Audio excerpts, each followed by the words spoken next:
ಮನೆನ ಇವ್ರಿಬ್ರಷ್ಟು ಮಿಸ್ಲೀಡ್ ಮಾಡಿರೋರು ಯಾರು ಇಲ್ಲ. ಏ ಯು ಆರ್ ಫೇಕ್. ನಮ್ಮಿಬ್ಬರನ್ನ ನಿಮ್ ತೆಕ್ಕೆ ತಗೊಳಕ್ ನೋಡಿದ್ರಿ ನಾವು ಮಲ್ಲಮ್ಮ ಅಲ್ಲ ನಿಮ್ ತೆಕ್ಕೆ ಬೀಳೋದಕ್ಕೆ. ಬಿಗ್ ಬಾಸ್ ಮನೆಯಲ್ಲಿರೋ ದೊಡ್ಡ ಡಮ್ಮಿ ಫೇಕ್. ಬಿಗ್ ಬಾಸ್ ನಲ್ಲಿ ಬೆಳ್ಳಂಬೆಳಗ್ಗೆ 9ನೇ ವಾರದ ಎಲಿಮಿನೇಷನ್ಗೆ ಸಿಕ್ಕಾಪಟ್ಟೆ ಜಗಳಗಳು ಶುರುವಾಗಿದೆ. ಎಲಿಮಿನೇಷನ್ ತುಂಬಾ ಕ್ರಿಯೇಟಿವಿಟಿಯಿಂದ ಮಾಡಿದ್ದಾರೆ ಈ ಬಾರಿ ಬಿಗ್ ಬಾಸ್ ಅವರು. ಅದು ಕೂಡ ಮನೆಯಲ್ಲಿರುವಂತಹ ಎಲ್ಲ ಸದಸ್ಯರ ಬಟ್ಟೆಗಳನ್ನ ತಂದು ಇಟ್ಟಿದ್ದಾರೆ.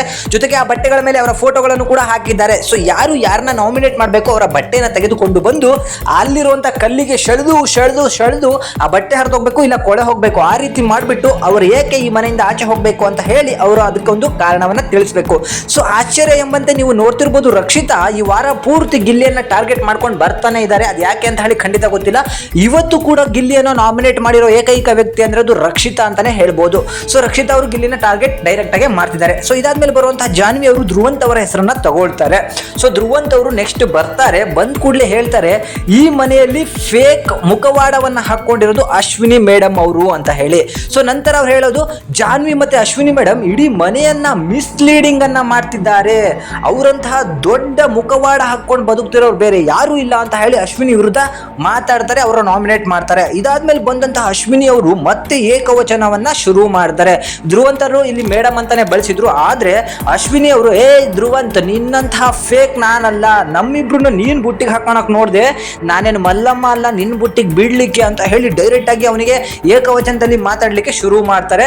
ನಂತರ ಹೇಳ್ತಾರೆ ದೊಡ್ಡ ಮುಖವಾಡವನ್ನ ಹಾಕೊಂಡಿರೋದು ನೀವು ಮೇಡಮ್, ನಾನಲ್ಲ ಅಂತ ಹೇಳಿ ಧ್ರುವಂತ್ ಅವ್ರು ಹೇಳಿದಾಗ ಬಾಯಿ ಮುಚ್ಕೊಂಡು ಕುತ್ಕೋ, ನಿನ್ನನ್ನ ನಾನು ಏನಂತ ನೋಡಿದೀನಿ, ನಮ್ಮ ಜೊತೆಗಿದ್ದು ನಮ್ಮನ್ನೇ ಬುಟ್ಟಿ ಹಾಕೊಳ್ಳೋಕೆ ನೋಡಿದೆ, ಆದ್ರೆ ನಾವುಗಳು ನಿಂತರ ಫೇಕ್ ಅಲ್ಲ, ನಿನ್ನಂತ ಫೇಕ್ ಮಾತಾಡೋನಿಗೆ ಇಷ್ಟಿರ್ಬೇಕಾದ್ರೆ ತಾಕತ್ತಿಂದ ಮಾತಾಡೋಳು ನನಗೆ ಎಷ್ಟು ಇರಬೇಡ ಅಂತ ಹೇಳಿ ಡ್ಯಾನ್ಸ್ ಎಲ್ಲ ಮಾಡ್ಕೊಂಡು ತಿಳಿಸ್ತಾರೆ. ಸೊ ನಿಮಗೆ ಗೊತ್ತಿರ್ಬೋದು 2 ವಾರಗಳ ಕಾಲ ಇದೇ ಧ್ರುವಂತು ಅಶ್ವಿನಿ ಮಾಡಿದ್ದೆ ಸರಿ ಅಂತ ಹೇಳಿ ಅವ್ರ ಹಿಂದಿಂದನೇ ಬಾಲ ಹಿಡ್ಕೊಂಡು ಹೋಗಿದ್ದ.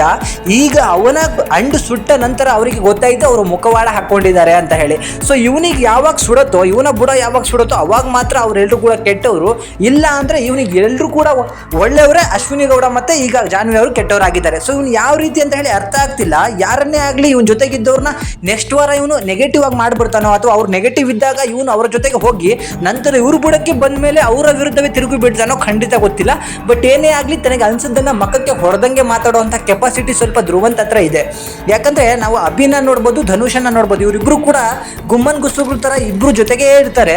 ನಾಮಿನೇಷನ್ ಅದು ಇದು ಅಂತ ಬಂದಾಗ ಮಾತ್ರ ಸ್ಲೇಟಲ್ಲಿ ಬಂದು ಹೆಸರುಗಳನ್ನ ತೋರಿಸ್ತಾರೆ. ಮಕ್ಕದ ಮೇಲೆ ಹೊಡೆದಂಗೆ ಮಾತಾಡುವಂಥ ಕೆಪಾಸಿಟಿ ಇವರಿಬ್ಬರಿಗಿಲ್ಲ. ಸೊ ಈ ವಿಡಿಯೋ ಬಗ್ಗೆ ನಿಮಗೆ ಏನಿಸ್ತು ಈ ಚಾನಲ್ನ ಸಬ್ಸ್ಕ್ರೈಬ್ ಮಾಡಿಕೊಂಡು ತಿಳಿಸಿ. Thank you.